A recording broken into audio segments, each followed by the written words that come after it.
Have you ever had one of those days of fishing where you don't have a problem hooking the fish, but you cannot seem to keep them on the line long enough to actually get them in the net? For whatever reason, they just start popping off. Yeah, that happened to me not too long ago, and it's really frustrating. I was out on a local river here, gorgeous little cutthroat stream, and I was having no problem getting those fish to look at my flies. They were practically throwing themselves at my flies, but I could not get them to stay on. They'd come up, they'd hit it, and they'd be on the hook for like 2 seconds, and then they'd pop right off. I was actually really happy that nobody was with me that day so that nobody could see how poorly I was fishing. But that day was actually a really good reminder for me to pay more attention to what I think is an often overlooked tactic that can help you put a lot more fish in the net. And that's what we're going to dig into on today's episode. It's a killer tactic that will help you elevate your fly fishing skills.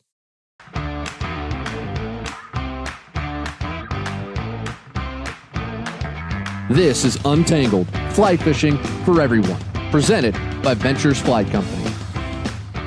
Hey everybody, welcome to it. This is Untangled and I am your host, Spencer Durrant. Thank you for tuning in yet again to what some folks are calling the greatest show in the Rocky Mountains. And thanks to the modern miracle of the internet, you don't even have to come to the Rocky Mountains to see or hear the show. All right. Nobody's calling it that, but a guy can dream, right? Oh, shoot. Thanks, everybody, for tuning in this week. I appreciate it. I love being here. It's a lot of fun to just kick back and talk shop. And speaking of talking shop, we are going through a pretty good collection of topics, I think, this week. We are going to be talking all about beginner fly rod and reel setups, what I think are some of the best fly fishing books ever written, talking about tips for fishing murky water, when and how to use split shot, how to get along with other anglers when you're out there on the river, and how to set the hook on dry flies. So, like I said, we've got a good mix of topics on the show today. I think it's going to be a good one. If you ever have a question that you would like answered on the show, please do not hesitate. There's always a link in the podcast description. Click that link, fill out the form, send your question in, and I will get to it on the show. And I know I'm working through a backlog of questions right now. We got a ton of questions, and it's awesome. So if you sent one in like, a month and a half ago, and it still hasn't been answered yet, be patient. I promise we're working through. If you send it in, it will get answered on the show. And if I could ask just one thing, if you could rate and subscribe wherever you're listening to this, Apple Podcasts, Spotify, wherever you're listening to it. If you could rate and subscribe, that would be huge. That helps us out a ton. And, obviously a 5-star rating is appropriate. Don't be those people that give like a 4.3 star.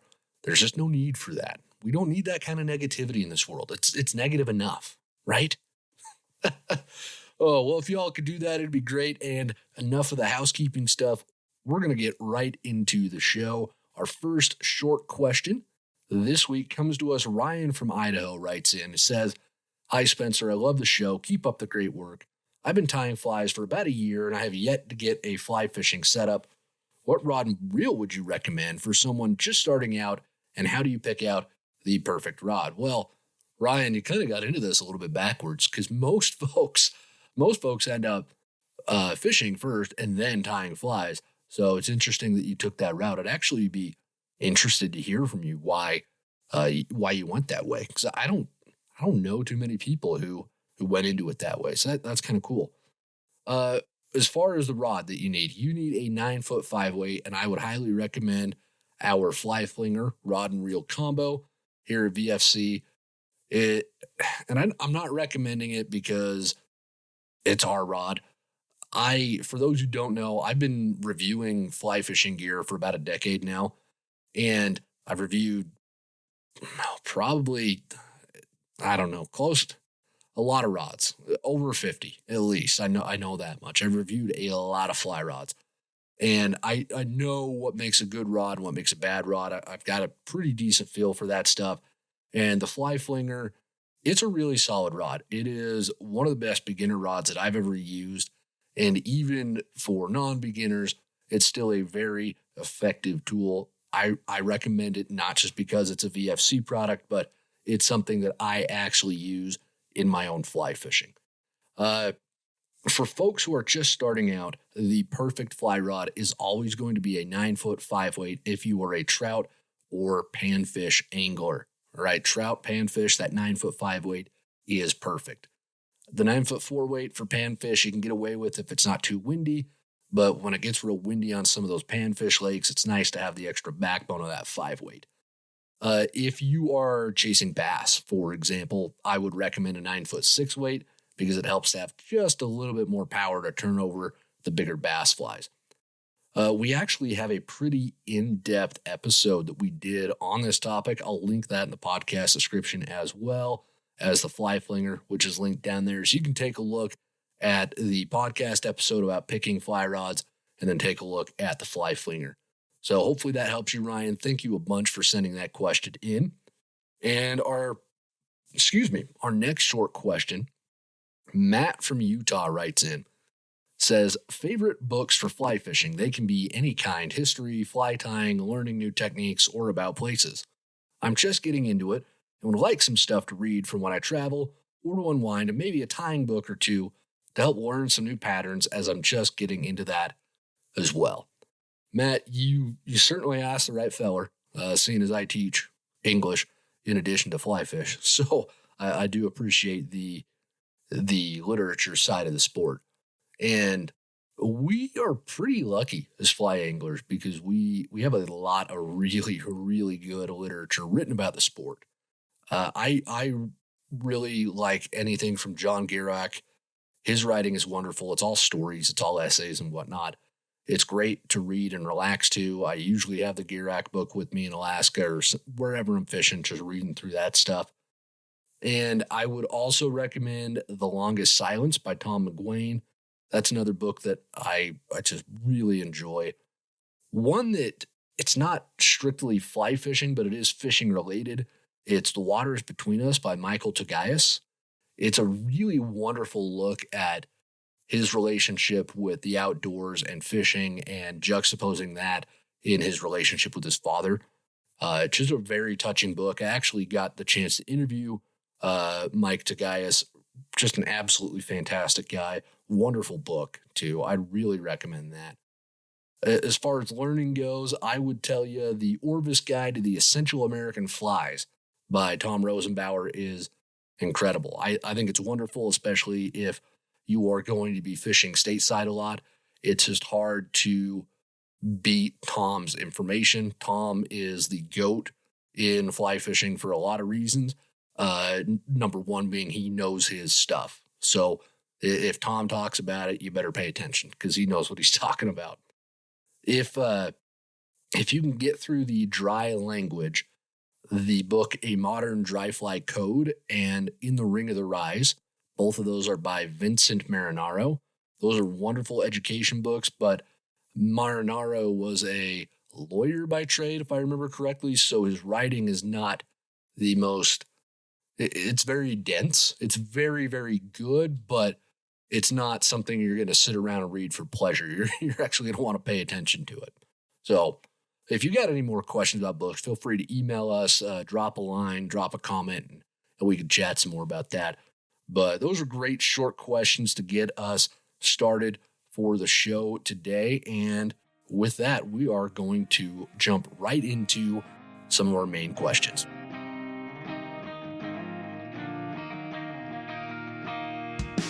Dusty from Ontario is going to lead off the big part of the show today. He writes in and says, some of the waters I fish can get murky. Any tips on fishing the cloudy waters, or do I just pack it up and wait for it to clear up? Hey, Dusty, that's a good question. And the answer is never to pack it up and go home, ever. You stay out there, rain, snow, shine, I don't care what it is. You stay on that river and you catch those fish, man. You show them who's boss. Unless there's lightning, then you tuck your tail between your legs and get the heck out of there. No, obviously I'm being a little facetious here. I'm going to answer this question a little bit with a story. A few weeks ago, I wanted to go out fish a little bit bigger water and chase some bigger trout. So I cruised down to one of my local tailwaters. I'm within an hour's drive of two really good tailwaters. And I get down to this one, and the water was just kind of off color. It wasn't super muddy, but it was certainly murky. And usually the water here is pretty clear. So I was a little suspect. I was like, oh, did I really just drive all this way? And Alabama was playing Texas that night. And for those who don't know, I'm a little bit of an enormous college football fan. So even though I watch BYU and Utah because I'm from Utah, and I know you're not supposed to watch both teams, but I watch both their games, and I want both teams to do well because I've met Kalani Sitake, and he's a great guy, and I don't know how you could cheer against Whittingham. So, anyways, I'll shut up. I'll leave the sports podcast to the sports podcasters. But anyways, I'm down on the river. There's really good college football on. The water's off, and I about packed it up and left without even making a cast. But I'd even stopped by a fly shop and bought some big crawfish imitations just for fishing down there because that's what I was told works really well. So I said, you know what? I'm going to give this a shot, and tied up a hopper with one of those big crawdads underneath it, threw it out there. And it was the best day I've had on that river since I moved up here to Wyoming. So it was great. I even had a fish come up and eat the hopper right off the top, even though the water was murky, like I was saying. And then I caught that one that ate the hopper, and I think I caught 4 others that night. I caught one rainbow he was only about 20 inches. And I say only because there were a few others that were bigger, but this guy was fat. I mean, he needed to go on Weight Watchers. This trap was big. And like I said, it was it was the best day that I've had on that river since I moved here. So it was really rewarding to be out there, and nobody else was out there either. I was the only guy on the river that night. So what you learn from that situation is that fish, they can see just fine in murky water. They are still going to eat when the water gets murky, unless the water gets really high and really fast, like what you see during spring runoff. You can honestly fish the same way that you were fishing before that water got murky. Fish are going to eat in murky water. They're just holding in different spots sometimes if the current speed changes. If the current speed doesn't change, but the water's just off color, then the fish are largely going to hold in those same spots.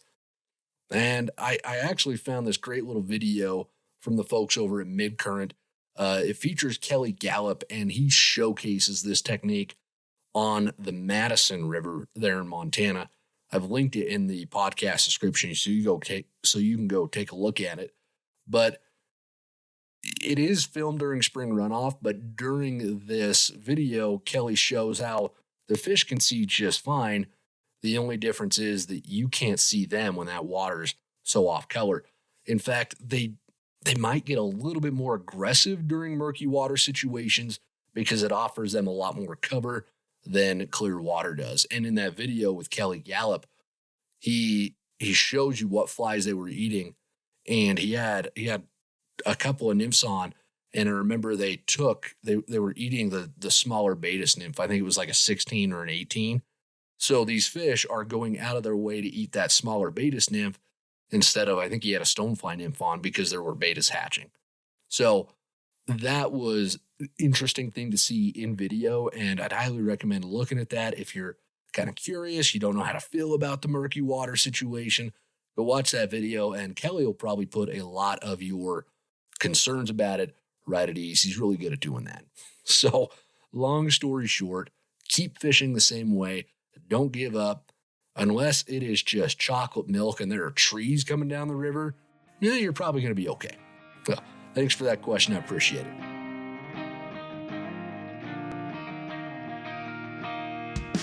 Next question on the show, Bob from New Jersey writes in and asks, how and when do you use split shot? Bob, I really love this question because on its face, it seems kind of simple, but it's not. There's a lot of depth to go into on this question. And I decided to ask Alex Stoltz. He is the co-founder of VFC, our chief video officer as well. If you've been listening along to some of our recent episodes, he's on the show with me about once a month. And I asked Alex to weigh in because he does not weigh more than me. He nymphs more than me. I'm getting my words mixed up here. It's going to get me in trouble. Yeah, I called the boss fat on the podcast. That's why I lost my job. No, Alex is going to weigh in here because he fishes with nymphs more than I do. I'm not going to make another bounce rig joke here. I'm taking the high road this week, even though it would be very easy to make a bounce rig joke. I'm not going to do it. Seriously, kidding aside, Alex knows his way around nymphing and split shot. He's a better nympher than I am. So I wanted to get his 2 cents. And it was funny. I said, Alex, will you write me like a couple of paragraphs that I can share on the podcast? And he turns around and sends me a whole daggum like page and a half. So I'm not complaining. It's just there's a lot more that goes into it than just a couple of paragraphs. So Alex put a really good framework here together. I really like it. I think y'all are going to enjoy it as well. I'm just going to go through and share Alex's words with y'all. And then if I've got any wonderful thoughts or insights afterwards, I'll insert them. But what follows here is Alex's split shot framework. So Alex says that the longer he fly fishes, and especially nymphing, it becomes very clear that presentation is like 90% of the battle. If you can get your nymphs into that strike zone, which is where the fish are hanging out in the water column, it's pretty rare that the fish aren't going to eat it. Having the right size, then shape, then color nymph is just going to add gasoline to the fire in terms of getting them to eat. So Alex says, look at Euro nymphing as an example. Those flies really don't look a whole lot like a natural bug. I mean, they're pink, they're purple, they've got orange and flash on them, but they're so effective because you're able to get those nymphs into the strike zone faster. They use tungsten beads, you're using a tuck cast. You can keep them there longer because there's no indicator to pull on the nymphs. You've got a longer rod to extend the drift. You've got less drag on them. So long story short, if you want to be successful while you're fishing with nymphs, you have to get them into the strike zone independent of what rig or method that you are using to fish with. So the guiding principle here for Alex behind all of this is split shot is the last option, which is interesting. And he's going to explain that more. It's interesting the way it comes together. But Alex says his guiding principle is split shot is the last option, but it is sometimes necessary if you want to get more fish to eat your flies. To explain that guiding principle in better detail, Alex gave some wonderful examples here, and I'm just going to read what Alex wrote. So if I'm saying I'm not saying I as in Spencer Durrant's doing it. I'm saying I as in Alex. This is Alex speaking directly to you, the listener. I am just but a conduit for his wisdom. That sounded sarcastic, but it wasn't. So Alex says, let's say I approach a hole and it is very apparent that I need to get my flies down in the water column. I need to get them into faster water or deeper water. First, I like to see if I can get them down without having to change anything on my rig. And there are 3 options for doing that. Number 1, I can cast further ahead of my intended target. This gives my nymphs much more time to sink. Option 2, I can use a tuck cast. This is where you end with the rod tip up in the air. The nymphs are going to swing down towards the water with more force. That helps them cut through the water faster and drop into that strike zone quicker.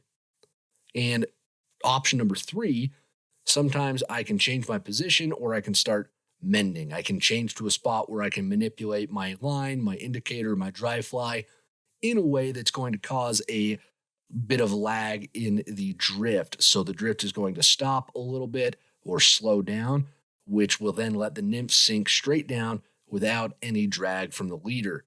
But this can cause some issues in detecting strikes or having your flies drift naturally. Sometimes it just doesn't look right. It's kind of my last-ditch effort if I am feeling lazy and I don't want to re-rig. But re-rigging is just part of the fly fishing game. You get faster at it the more that you do it, and you just plain and simple catch more fish if you're willing to put in the work to set up the right rig for the right situation. A little sidebar here. This is pulling you out of Alex's mind and back into Spencer's mind here. I have run into folks who will use 2 fly rods on the river. They'll have one rod rigged up with nymphs, run one rod rigged up with dries. I very derisively called these folks 2-rod tool bags one time. And I mentioned something about that once to my mother-in-law, and she will never cease now from calling me a 2-rod tool bag when I do something stupid. It's kind of frustrating. I share that story not to diss on the people who choose to do it, but it is an option you can do as well if you don't want to be switching between like a dry dropper and a straight nymph rig. I don't think it's super necessary. I think having 2 rods on the river is often more of a headache than a help. But I know there are some folks who feel differently. And again, I'm not deriding the folks who take multiple rods with them to the river. That's certainly your own choice. It's an option. So that's something out there for you. All right. This is back into Alex's frame of mind. So we just talked about how he can get his nymphs down deeper without re-rigging. And now he has some options. If he's going to change his rig, this is how he's going to do it to help those nymphs sink down into the strike zone. And he has 3 of these options here. So option number 1, he says, I can adjust the indicator or dry fly distance. If I need to get deeper, I move the indicator further from my flies. If I'm too deep, I move the indicator closer to my flies. If I have on a dry dropper rig, I'll tie on a longer piece of tippet to extend that, or a shorter piece to make it a lot more shallow.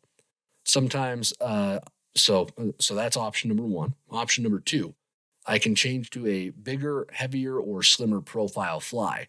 I can use a bigger bead or a bigger fly entirely. It's heavier, it sinks faster. Tungsten beads are heavier than brass, or I can use non-weighted if I need to. Slimmer profile, they will have a lot less drag, and they will cut through the water column and sink much faster than flies that have a bunch of little appendages hanging off of them and whatnot. And option number 3, if options 1 and 2 aren't doing it, and Alex likes to do these in order, he said. So, sorry, pulled you out. Back into Alex's mind here. He says his 3rd option is that I will add split shot. Over the years, I've been able to gauge what size and how many I need based off the speed or the depth of the water and what flies I have tied on. I like to use as little as I possibly can, but if you're just starting out, I would say put on a small to medium size split shot and see what happens. It's going to be all about micro adjustments from there, adding or subtracting depending on what I see. Now, how do I know if I am at the right depth? I've done these things. I've added split shot. How do I know if I'm at the right depth? Well, there's 4 ways. Number 1, I am catching fish. There are no adjustments needed because I'm getting into the fish. Number 2, if I'm catching bottom or snagging every single cast, it's too heavy. I should probably take off 1 split shot, maybe 2. If I am number 3, tip number 3 to know if you're at the right depth. If I am never catching bottom or snagging, it's probably too light. I need to add some split shot. And number 4, if my indicator is just bouncing along and I'm snagging up every once in a while, you are in the Goldilocks zone. Now it's a question of putting your fly in front of fish and making sure you have the right fly on. I have had tons of days when I wasn't catching much, but once I finally got it dialed in with heavier flies and added a split shot or 2, the switch flipped and it went from an okay day to freaking epic. Alex, that was really wonderful. Thank you for taking the time to share all that information with us and for allowing me to stand in as you on the show today. I probably should have had Alex on, but our schedules have been so nuts lately. It's a miracle that we can even talk right now with work just pulling us in a whole bunch of different directions. And in all honesty, I don't have a whole lot to say to add on to what Alex said there. I feel the same way. Split shot's my last resort. I don't like what it does to the drift. It sometimes it can deaden the sensitivity of your nymph rigs, and I don't like that.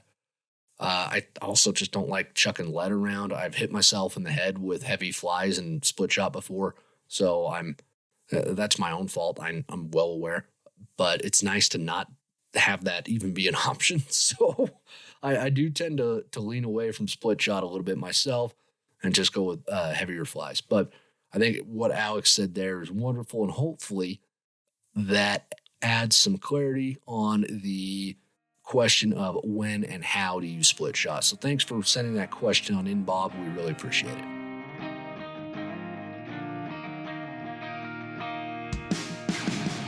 Riley from Colorado writes in, it says, my hookup ratio for using dry flies is pretty terrible. They will come up, absolutely smack the blank. He just has 4 asterisks there, so I'm not sure what word he wanted to bleep out, of my elk caddis or my parachute Adams, but I can't connect and end up pulling the fly right out of their mouth. I've tried delaying my hook set with no success. Diet Coke. I try in most cases to set the hook downstream, but I've noticed on some hits the fish turn 180 and swim downstream to take my flies, so the downstream set doesn't seem to work. Any other ideas for me to try? Mostly small streams, less than 200 CFM, and the South Platte River here in Colorado. Thank you. Riley, thanks for sending this question in. It's interesting that you bring this up. Like I mentioned in the hook to the show today, I've had this issue myself a lot recently, and I've noticed that my own hook sets have just been awful, comically bad. As sad as calling those chicken nuggets that they serve at Buffalo Wild Wings an actual wing. Okay, those aren't wings. It's a chicken nugget. And if you bread your wings, you're ruining the flavor of the sauce. It should just be fried chicken wing sauce. No breading, all right, at all. I'm adamant about that. Anyways, I've been setting the hook way too softly myself lately, and I've been losing a ton of fish. They'll be on for a second, and then they just spit the hook out. It's really kind of crazy. Not sure what is going on. But based on your description of the problem, Riley, I think the issue probably boils down to your timing. This is the tactic, again, that I mentioned in the hook for today's episode, where if you learn to time your dry fly sets correctly, you are going to end up putting a ton more fish in the net. It is a night and day difference if you can do this. I think this is part of how to fly fish that a lot of us overlook, because a lot of us learn to fly fish using nymphs, and you're trained that the minute you see anything at all wrong or different with that indicator, you set that hook like your life friggin' depends on it, and you hold on, because that's what you're told. That's how you should do it. And my exaggerations aside, you do have to nymph that way. If you see anything going on, you need to set that hook. It's something I have to remind myself all the time when I'm out fishing. And it doesn't matter if it's a bobber rig or a dry dropper rig. That's just how you nymph if you want to be successful. But that quick reaction will actually end up costing you fish if you do that when you are fishing dry flies. And Riley, it sounds like you've experienced that a little bit. Now, the timing for how to set the hook on dry flies, it isn't tough, but it does require some active calculation. No, that's the wrong word. Adjustment. There we go. It requires some adjustment while you're out there on the water. Calculation. I do not want to introduce math into this stuff. All right. Ugh. Makes me mad just thinking about it. Anyways, I thought long and hard about this, and I realized that getting your hook set right requires adjusting to 3 things: how quickly the fish eats your fly, the distance between you and that fish, and the way that you set is going to differ based on the size of fly that you're fishing. I'm gonna dive into these topics in detail for you. So, topic number 1, you are going to adjust based on how quickly the fish eats your fly. The speed with which a fish eats your fly will impact how quickly you need to set the hook. For example, let's say that you're out on a small creek and you're fishing for primarily smaller fish, an 8-inch brookie is usually going to come up and smack your dry fly very fast. So you've got to set that hook quickly. Those fish, they just come up and they're in and out super quick. They're like a toddler. When you give them too much sugar, they're just going and going and going. They've got one speed and it's lightning, right? A 20-inch brown is a bit more like me after a whole Saturday of watching football. It's slower, it's more deliberate, it's fat, it's, just, oh yeah, more snacks. Yeah, throw them down my throat, please.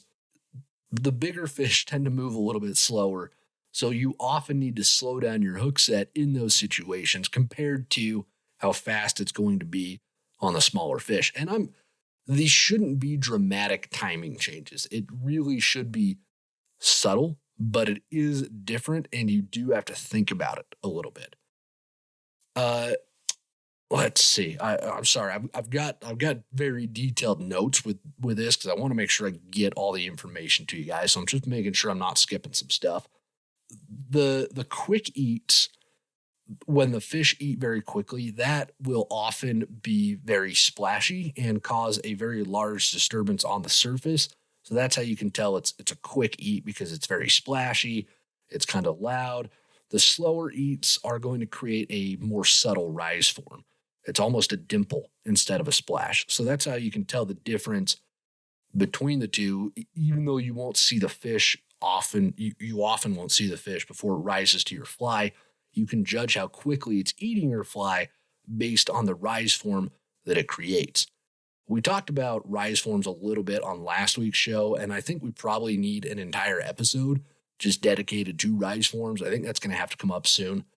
But if the fish are coming up and eating your fly more slowly, one way that you can make sure you've slowed down your hook set long enough is to say, God save the queen, before you set the hook. Although it probably would be God save the king now, because it's king over in England, because we still do that in England, apparently. No, I'm kidding around. But what this looks like is the fish comes up, it eats your fly, you say, God save the queen, and then you set the hook. You do this because you want that fish to close its mouth completely before you set the hook.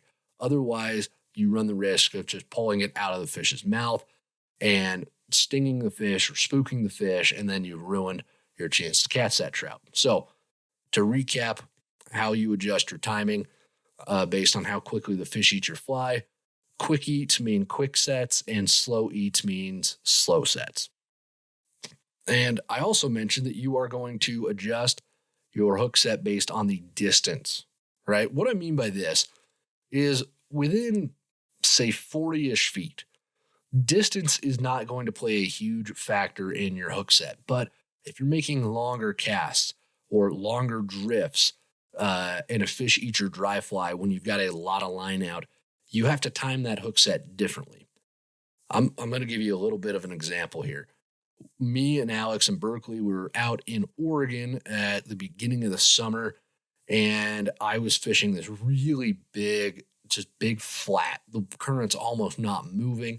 The fish are rising everywhere. And I threw, it was a pretty long cast. It might, maybe 70 feet, 60, 70 feet. It was a long cast. And as soon as the fish came up to eat my fly, I actually started setting the hook as soon as I saw the rise form, because the distance was so great that if I'd said, if I'd waited that full God save the queen until after the fish had gone back down with my fly, I would have missed it. Instead, I set around if I was using the phrase, I set around more of God save and then set instead of going the whole way with it, if that makes sense.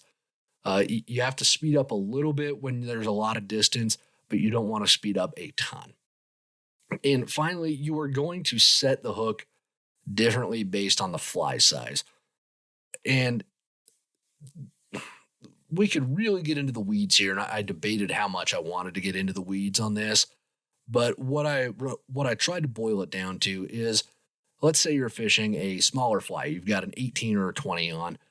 You don't want a set that is too fast or to snap your wrist too much, because you can actually pull a fly that small right out of the trout's mouth.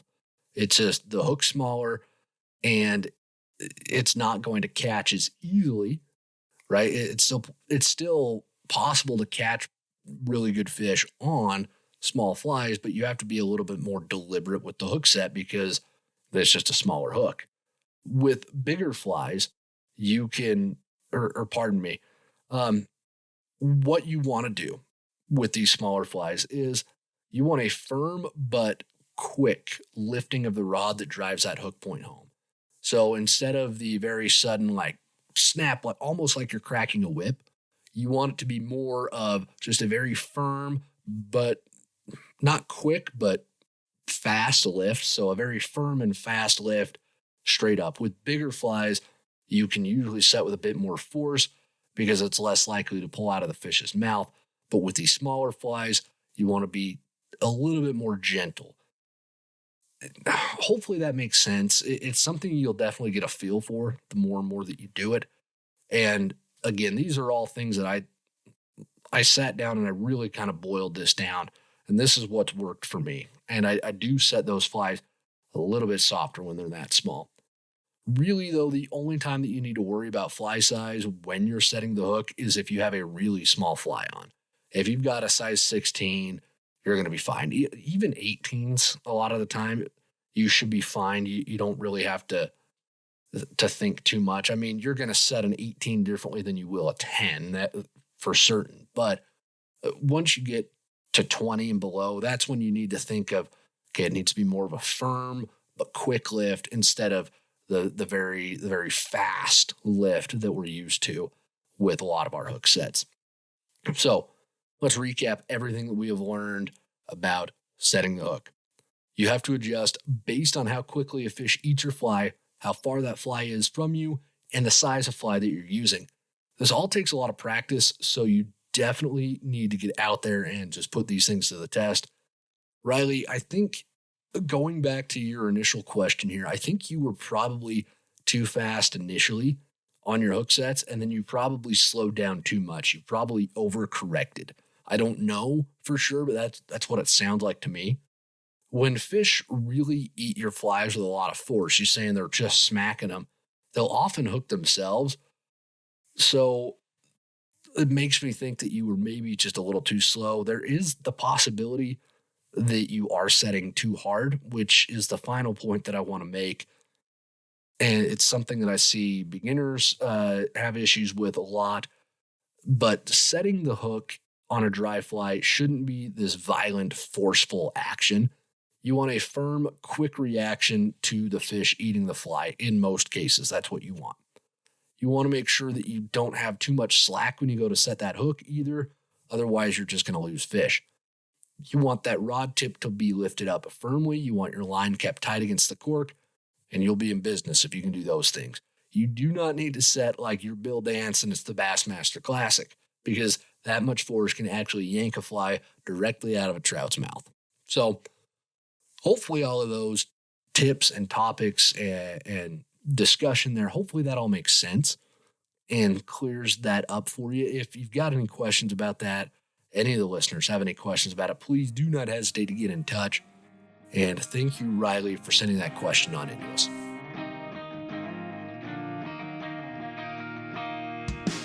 We are on our last question of the show this week, but that doesn't mean you get to go anywhere, because right after this question, just like every week, we have story time coming up.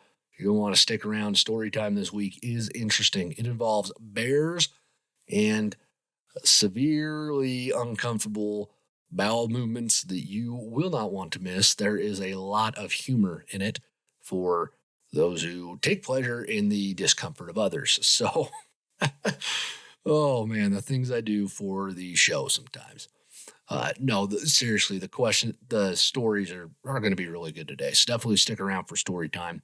But let's get into Eduardo's question. Eduardo from Colorado writes in and says, I just started fly fishing 2 months ago, and I have been getting dirty looks from other anglers when I'm out fishing.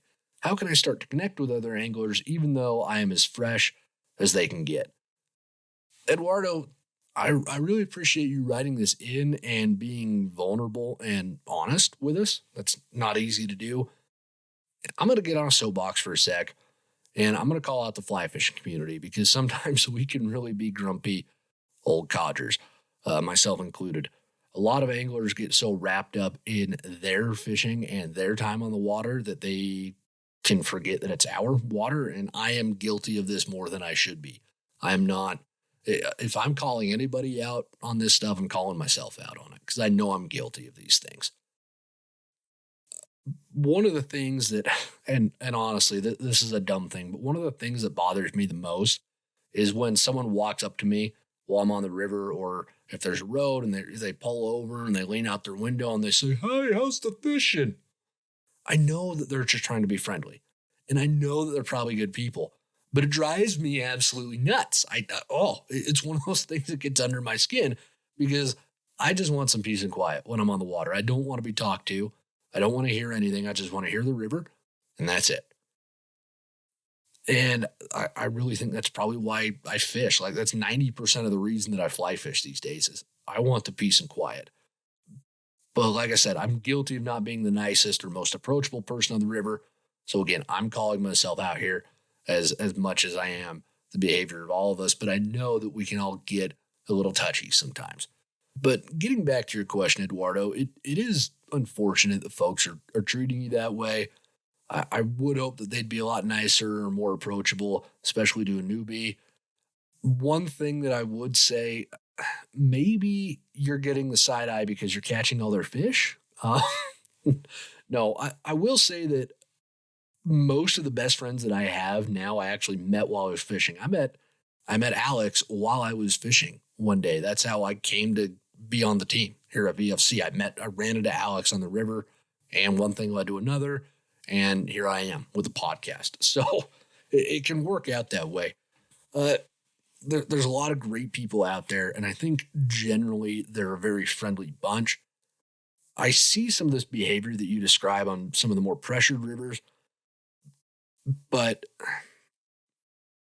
I don't know. I since I personally don't like talking to people when I'm actually fishing, when I'm actually in the act of fishing, I would suggest that maybe if you want to talk to folks while you're out on the river, to talk to them at the parking areas or on the way to the water. That's usually a place where it's a bit more approachable to do those things. Now, you also, Eduardo, mentioned being new. So I do want to say that you might be getting some bad looks because you might be fishing too close to other anglers. That is a mistake a lot of new anglers make. It does not make you a bad angler or a bad person. It's an easy mistake to make. And the rivers that you're fishing, it might be customary that you give each other a lot of space. The lower Provo back in Utah, for example, you don't give each other space at all on that river. It's almost shoulder to shoulder fishing. And it's one of the few rivers I've been to where that's the expectation is you're going to be closer to people on that water than you'd probably like to be. That's just how it is. That's how it is fishing there. But as a general rule, I like to keep a minimum of about 100 yards between me and the next angler on the water. If I'm on a really busy piece of water, sometimes it can't be helped and it's only 50 yards, but I like my space and I know other anglers like it too. So I would just watch out and make sure that you're giving folks enough space while you're on the water. Talk to them in the parking areas, ask good questions, and I think you'll quickly start to make friends. So that wraps it up for the show this week. Now, don't go anywhere. Grab your Diet Cokes, get comfortable, kick your feet up because it is time for story time.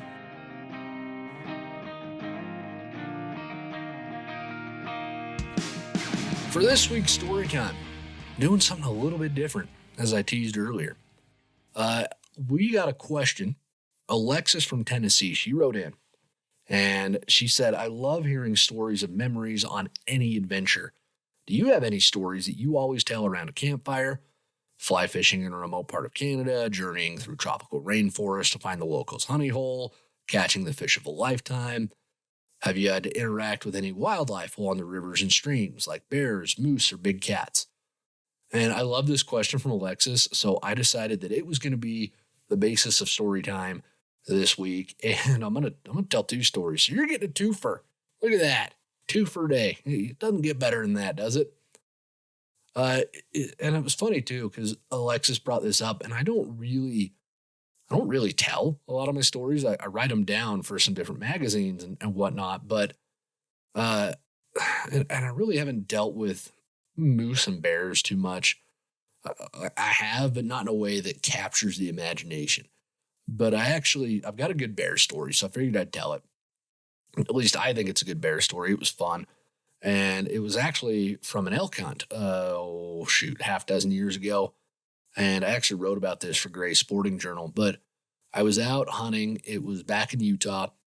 And it was general elk season. So the mountains were relatively crowded. But we got out. I was with a buddy of mine. We got out later in the afternoon and parked the trucks. And we start hiking this ridge down into where I've seen plenty of elk down in there.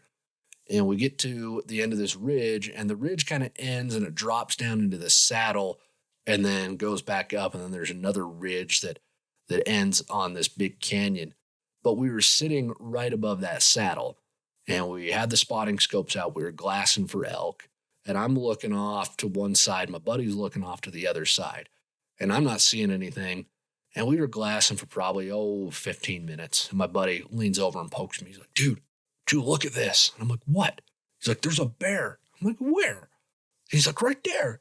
So I swing my spotting scope and I look, and sure enough, there's a black bear. And she is sitting back on her haunches, and she is going to town on this deer. I mean, I can see the blood spattered on her muzzle. She's got bits of meat hanging from her teeth. And she is like me in front of a wing truck, man. There's tunnel vision. The only thing she sees is that deer carcass, and she is ripping this thing apart.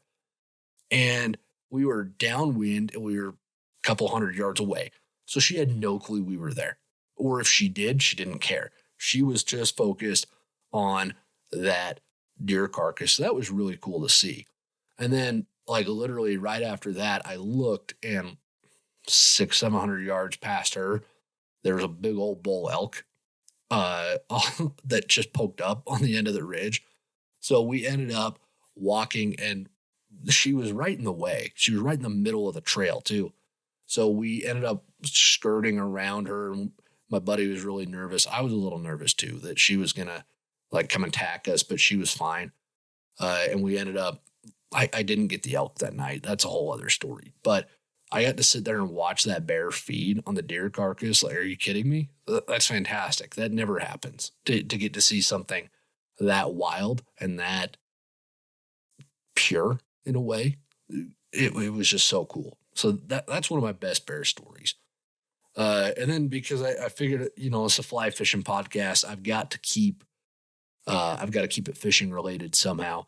I was on a backpacking trip with a couple of my buddies, and there was 4 of us on this trip. Yeah, it was me, Mike, Bill, and Marty. So it was 4 of us. And we were in the Uintas in Utah, a wonderful mountain range. And we had found a lake that grew, and I'm not kidding, some 18 to 20 inch brook trout. For the Uintas, that's insane. Most fish in the Uintas are very small, but we had found a lake. The only problem is it was 9 miles back. So we backpacked in. It wasn't too bad. We had to cut through 2 basins to get there. So we had 2 really big passes that we had to climb up. And we dropped down into that lake and sat down by the lake. And I love those little, I used to, and you'll understand why you used to. The bumblebee, like chicken salad and cracker things when I'm backpacking. My grandma Pat turned me onto those. My grandma Pat backpacked. That lady's amazing. I want to be my grandma Pat when I grow up. She's the best. But she would eat those backpacking all the time. And so I was like, yeah, I'll have some of those. So I had those in my pack, and I sat down that night and I had a couple of those for dinner. And man, that was one of the roughest nights. I just got sick. I just felt awful. And it didn't help that we were at, I think, almost 11,000 feet. Maybe we weren't quite that high, but we were high. So the altitude was getting to me a little bit, and I just figured it was altitude. So I went to bed, and I didn't sleep super well. And Mike and Bill and Marty went fishing and down on the lake, and I stayed in the tent all day because I was not feeling good. could not figure out what was going on. Well, Bill catches like a 21-inch brookie. He was ridiculous. Mike caught a couple big ones too. I think Marty did. I can't remember. But they were just having the time of their lives, and I'm laying in the tent just like, oh, why do I feel so bad? I was ready to cry. I was thinking of calling in the helicopter to get me out. It was that bad. Well, we were supposed to be back in there for like 5 days, and finally, the morning of day 3, I just looked at the guys and said, hey, I think I'm really sick. I think I need to be taken home. And props to them because they all said, yeah, let's get you out of here. So we got camp broke. We loaded the packs up and we start hiking back. And that's when the explosive diarrhea hit. And I mean, taking a dump in the woods is never a pleasant experience. It's less so when it's like shooting out of you. And it's probably a little bit more graphic than y'all want to hear, but it was really awful. And then on top of that, I started throwing up. So I've got it, coming out both ends. It's awful. And it was 9 miles. And on top of that, it started to snow. So I'm literally puking my guts out. It's snowing and I'm walking uphill. It was just awful. And we made it back. But I thought I was just about done for. That's the closest I've ever come to thinking I was actually going to die. There were a few spots where I was like, oh, I'm not making it back, am I? It was awful, but I made it back, thankfully. So, and since then, I've never had the chicken salad because I think it was food poisoning that got me. I don't know what it was, but who knows? So that was that's not a very pleasant story, is it? But those are a couple of stories that I do like to tell just because they're fun and you can always have some fun with them. So hopefully those are 2 good stories for you, Alexis. And thanks to everybody who takes the time to listen to the show each week. I really appreciate it. Just another reminder, if you could please rate and subscribe wherever you're listening to this show. That helps us out a ton. Remember, if you ever have any questions that you would like answered, you can always click on the link in the podcast description, and we will do our best to get those answered on the show. And until next week, fall is rapidly coming to a close up here in Wyoming. You want to get out there and get into fishing as much as you can. So get out there, get on the water, and tie lines, everybody.